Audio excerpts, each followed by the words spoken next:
Everybody, how are you? Sun is coming up here in Los Angeles. This video is going to be another community spotlight, and this community is right next to the community that we spotlighted in the last video.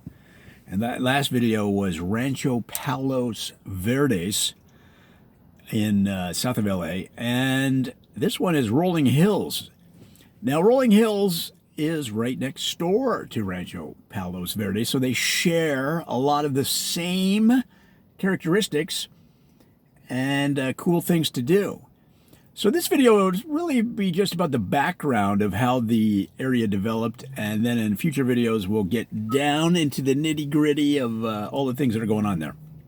So Rolling Hills is a little bit more like the name of the community. It's a little bit hillier than Rancho Palos Verdes. Now, Rancho Palos Verdes has many homes, big homes, but most of the floors, 15 to 20 floors most often, are below ground.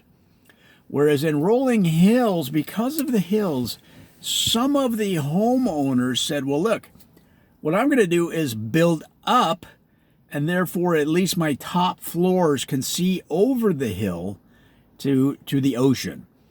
And the reason that that's important is because both of the communities are on a peninsula that juts out into the Pacific Ocean. So it has tremendous views. I was going to say 360, but almost. I mean, you can see vast stretches of the Pacific.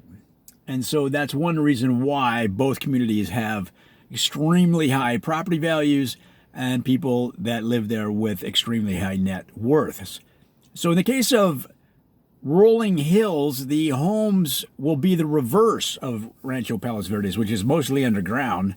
Rolling Hills is mostly above ground. So you might have servants' quarters on the first 3 floors, kids' rooms on the next 3, kitchen on the 7th floor, let's say, laundry and utilities on the 8th, that kind of thing, right? Whereas the master bedroom will be up on the 15th floor.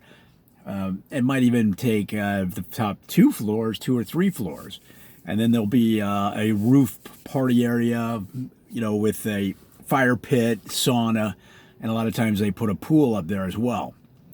So Rolling Hills, now Rancho Palos Verdes,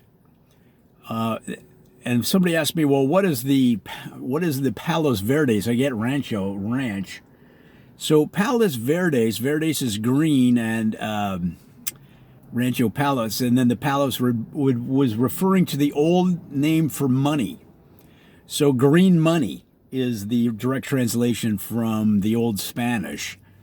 And you have to remember, guys, back in those days when Spain came rolling up the coast in their galleons, the money was all silver. So paper money was not as valued as it would be in the future.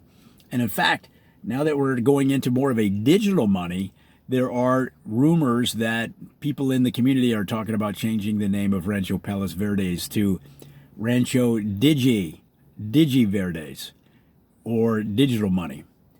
So, or I should say it the other way, Rancho Palos Digi. Right? So nonetheless, over in Rolling Hills, they just opted to go right with the most striking physical feature of the land, and of course that's the Rolling Hills. And guys, you have to take a trip. So now what you might want to do is get on the 405 south of LA, get off at Hawthorne Boulevard, take it all the way down.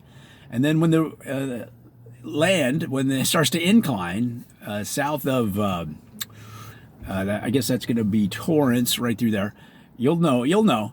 And then keep going, and guys, you'll get to the Pacific Ocean, and the eyes will blow out of your head. Your eyeballs will come out of your head a good 10, 12 inches. You'll be able to hang your laundry on the stretched eyeball. It's that beautiful.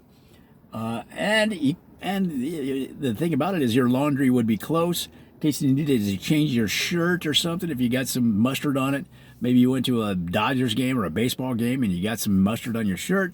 If you were hanging your laundry on your eyeball stems, then you can change your shirt real quick, real convenience. So that's an extra feature. But now, the people, of course, have lots of money. You have to have the money to live there because each property, it's interesting, certain communities in Los Angeles, they don't have any poors. Now, even Beverly Hills has they have regular people. I don't think Rolling Hills in Palos Verdes has anybody with a net worth under 500 million. I think that's pretty much the bottom. And so therefore the properties are valuable, as are the homes. And so you have homes, I don't know, $1 billion homes up there. So because of that, you've got a lot of features that you wouldn't normally find in a neighborhood, of course, like heliopads or helipads. So a lot of these entrepreneurs, a lot of these top corporate types and other high money types will take a helicopter into Los Angeles, into Long Beach, down to San Diego. So in the morning, when a lot of these power players get up after they eat their power bars and do their workout, they're out of there. They're out of there by 6 o'clock at the latest. You're slacking if you are a player and your helicopter hasn't left your home by 6 o'clock in the morning. But nonetheless, so therefore, that's why you have that special report on the LA News of the helicopter stream coming out of Rolling Hills. Because there's so many helicopters. First of all, the noise affects the surrounding communities. And so some mothers have complained in surrounding communities like Redondo Beach and Torrance, and they said, we can't even hear our kids yelling at us that they don't have brand new Nikes. We can't even hear them yelling at us because of the noise of these helicopters. So the helicopter report on the Los Angeles News is to alert the surrounding community so they can basically work their lives around these billionaires coming in throngs. You've got probably 400 or 500 helicopters coming out of Rolling Hills every morning. And guys, it's a thunderous noise. And because they're A-types, they will tend to race each other. And sometimes they'll get going back and forth, playing cat and mouse, that the helicopters will turn upside down. And sometimes they'll go along the surface of the ocean upside down. And what that does, it creates an egg beater effect, and it will draw the water up into a tornado. So some of these billionaires were creating tornadoes and hurricanes along the coast of Manhattan Beach, Redondo, Hermosa, all the way up to Marina del Rey. And so that didn't go over well with the millionaires at Marina del Rey. They're saying, look, you billionaire types, you stick down there at Rolling Hills. Don't come up here creating hurricanes and making my yacht rock back and forth. I'm trying to eat my breakfast over here, okay? So that's why the helicopter report is so important to many communities in what's known as the South Bay, but also the northern part of Long Beach and in other neighboring communities. Now, so what's it mean to you? What can you do? Who cares about all these billionaires? Well, the thing is, there are public roads, so the billionaires can't just set up shop on a public road and take it over. So there's access to the ocean, to the views, to the beauty of the area. That's what you get. So that's why I say get in the car, throw the kids on the roof, and drive down there. And make sure you throw some crackers and cheese up there on the roof with the kids. You don't want them getting hungry. And drive down there, guys. Really, you'd be surprised how beautiful the area is.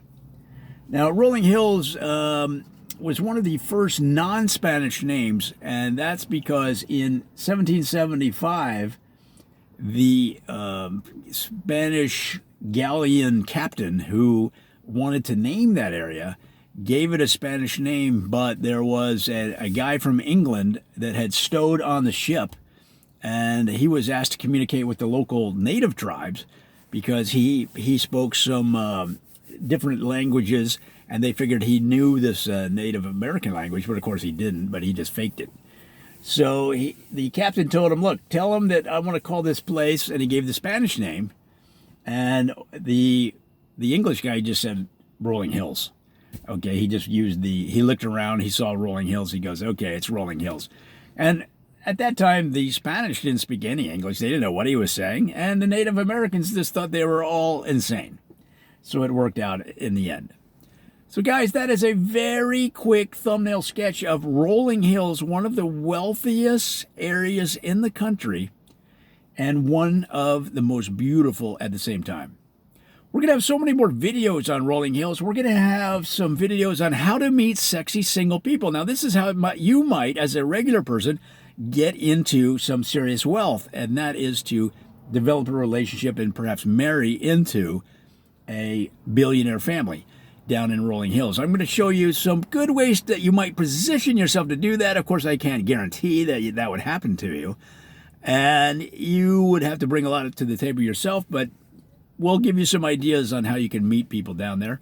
We'll tell you the secret handshake. Now, this is critical. If you're going to move there, if you're going to move near there and try to do business with these billionaires, perhaps you're starting a hedge fund or something like that, you've got to know the secret handshake. Otherwise, they're going to know that you're an outsider. So I'll teach you how to do that. We're going to look at famous people that came from Rolling Hills, or born and raised there, or moved there at one time in their lives. We're going to talk about popular music that centers on Rolling Hills. And we're going to, of course, look at the food, the restaurants, and all of the fun things that there are to do in Rolling Hills for the public. Although limited, there are fun things that you can afford, that I can afford, and go down there and have some fun. And it's a beautiful area, as I mentioned. So in other words, all kinds of stuff is coming, and I hope that helps. Come on back.